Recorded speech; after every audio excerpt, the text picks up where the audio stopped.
Gusto mo matuto mag-makeup pero hindi mo alam yung pagkasunod-sunod nila? Kung ano ba yung mauuna, foundation, concealer? As part of our Beginner's Guide 2.0, gagawin ulit natin tong step-by-step na makeup. Para mapakita ko sa inyo, ano ba yung pagkasunod-sunod nila? Ano ba yung mauuna dapat? Ano ba yung mahuhuli? O sobrang pang beginners lang siya. And tandaan nyo guys, kung meron na kayong routine na nakasanayan nyo na and it works for you, then push, gawin mo lang siya. So first step is skin prep. So lahat ng mga products na gusto mong gamitin pang skin prep mo, gamitin mo na siya. Yung mga mist nyo, yung mga serums, moisturizers, kasama na rin dyan yung sunscreen of course. Yung next step natin, optional to, hindi siya required. Personally guys, hindi na ako nagpa-primer kasi yung skin prep ko, yung mga skincare products ko, yun na yung pang prime ko talaga ng skin ko. Kung gusto mo talaga mag-primer, edit push natin yan. Lagay ko lang siya dito sa mga areas na to.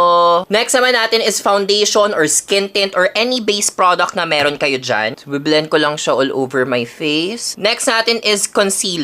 Comment lang din kayo guys kung ano yung next natin na tutorial. Next naman natin is yung cream bronzer and cream blushes natin. Actually, dito sa step na to, iba-iba. May iba na uuna yung blush, bronzer, bago mag-concealer. Pero mag-start muna ako with my cream bronzer. Guys, make sure to blend it very well. Next, gagamit ako ng blush. So kung mapapansin nyo guys, nag-start tayo with creams and liquids bago natin iset yung face natin with powder. And then I'll set my face with powder. Pwede kayo gumamit ng loose powder o kaya ng pressed powder. Depende sa trip mo. And then magsiset din ako ng cream bronzer natin using a powder bronzer. So isiset ko lang tong part na to. And then powder blush para mag-last longer yung blush mo. Yung pat-pat mo lang siya. Next is brows. Meron akong tutorial about this. Check nyo lang yung playlist natin. And then your favorite lip combo. Well, ako ito lang. Setting spray.